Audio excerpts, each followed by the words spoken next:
আজ আমি যে বইয়ের কথা বলবো সে বইয়ে রয়েছে প্রেম, ভালোবাসা, রাজনীতি, ষড়যন্ত্র এবং বিশ্বাসঘাতকতার এক অসাধারণ মিশেল।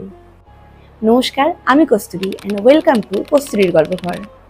আজ আবারও একটি ঐতিহাসিক উপন্যাস নিয়ে আলোচনা করব।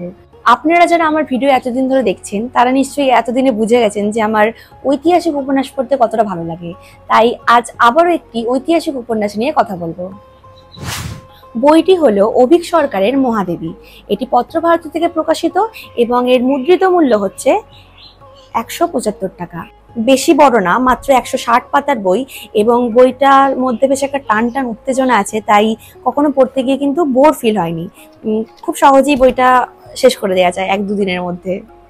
আমার কেমন লেগেছে সেই নিয়ে তো আলোচনা করবোই, তার আগে আপনাদের বলে দিই যে বইটার বিষয়বস্তু কি। সমুদ্রগুপ্তের মৃত্যুর পর শুরু হয় রাজ সিংহাসন নিয়ে লড়াই। ঠিক মৃত্যুর পর বলা চলে না, তিনি যখন শয্যাশায়ী, মানে তার মৃত্যু যখন ঘনিয়ে এসছে তখন থেকে শুরু হয়ে যায় রাজ সিংহাসন নিয়ে লড়াই। তো রাজা চান যে তার দ্বিতীয় পুত্র অর্থাৎ চন্দ্রগুপ্ত সিংহাসনে বসুক, কারণ সেই বেশি সুযোগ্য। কিন্তু এদিকে রাজমাতা দত্তা দেবী কিন্তু এর ঘোর বিরোধী, কারণ প্রথা অনুযায়ী রাজ সিংহাসনে বসার অধিকার জ্যেষ্ঠ পুত্রের অর্থাৎ বড় ছেলের। কিন্তু এই বড় ছেলে রামগুপ্ত সে একেবারেই অযোগ্য। তার যুদ্ধক্ষেত্রেও খুব একটা কৃতিত্ব নেই, সে শারীরিকভাবে অক্ষম এবং সারাদিন মদ খেয়ে পড়ে থাকে। তো তাই রাজা কখনোই চায় না, বা রাজ পরিষদের যে মন্ত্রী আছে তারাও কখনো চায় না যে রামগুপ্ত সিংহাসনে বসুক। তারা সবাই চায় যে চন্দ্রগুপ্ত সিংহাসন পাক। কিন্তু প্রথা অনুযায়ী এবং রাজমাতার ইচ্ছা অনুযায়ী রামগুপ্তকেই রাজা করা হবে, এরকম একটা ষড়যন্ত্র শুরু হয়। আর এই ষড়যন্ত্রের মধ্যে জড়িয়ে পড়ে সমুদ্রগুপ্তের বাল্যবন্ধু মালব রাজার একমাত্র কন্যা ধ্রুবা। গুপ্ত সাম্রাজ্যে সাম্রাজ্ঞী হওয়ার পরও তার জীবনে কিন্তু সুখ খুব একটা ছিল না।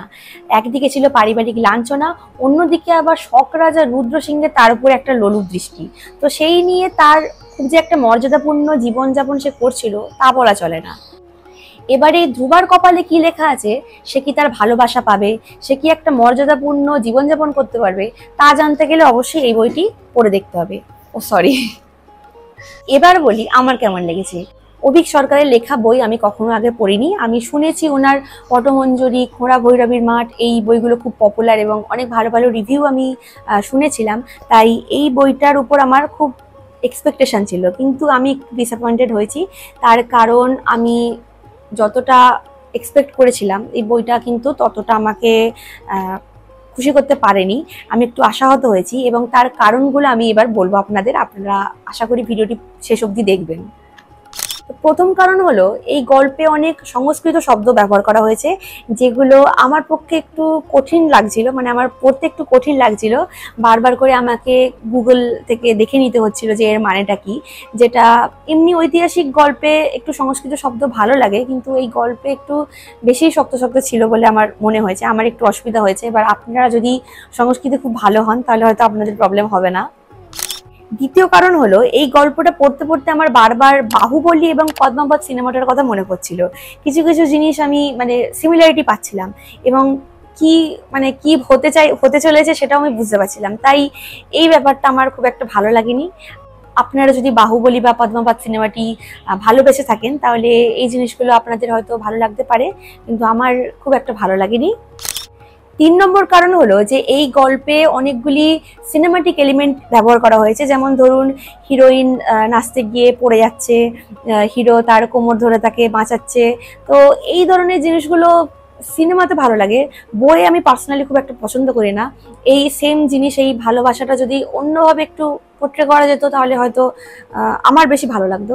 তাই এই জিনিসগুলোর জন্যই, বা এই জিনিসগুলো যদি না থাকতো তাহলে এই বইটি কিন্তু আমার আরো বেশি ভালো লাগতো। এই জিনিসগুলোর জন্যই ঠিক বইটা আমার মন মতো হতে পারলো না।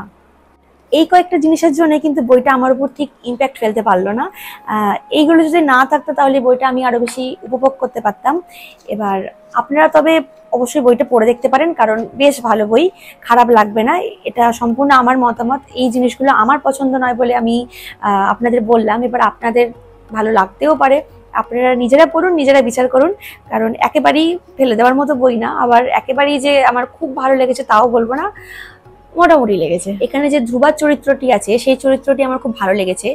বিশেষ করে শেষে সে যখন তার হয়ে একটা স্ট্যান্ড নিচ্ছে, সেই জিনিসটা আমার খুব ভালো লেগেছে। আপনারা পড়ে দেখুন, হতাশ হবেন না, কিন্তু আবার আহামরি অত যে ভালো লাগবে তাও না। আচ্ছা, এবার আপনারা আমাকে একটা কথা বলুন, অভীক সরকারের যে দুটি ঐতিহাসিক উপন্যাস আছে, অর্থাৎ মহাদেবী এবং পটমঞ্জরি, তার মধ্যে আমি কি মহাদেবীটা আগে পড়ে ভুল করলাম? আমার কি পটমঞ্জরিটা আগে পড়া উচিত ছিল? সেটা কি এর থেকে বেশি ভালো? আপনাদের কি মতামত আমাকে কমেন্টে জানান। এই বইটার লিঙ্ক আমি ডেসক্রিপশন বক্সে দিয়ে দিলাম, আপনারা চাইলে দেখে নিতে পারেন। আপনারা যারা এই বইটি পড়েছেন তাদের অভিজ্ঞতা কেমন ছিল এবং আপনারা কি আমার সাথে সহমত হয়েছেন? যদি সহমত নাও হন তাহলেও কিন্তু আমাকে কমেন্টে জানাবেন। আমি কস্তুরী, আর দেখা হচ্ছে কস্তুরীর গল্প ঘরে পরবর্তী ভিডিওতে। ততক্ষণ পড়তে থাকুন।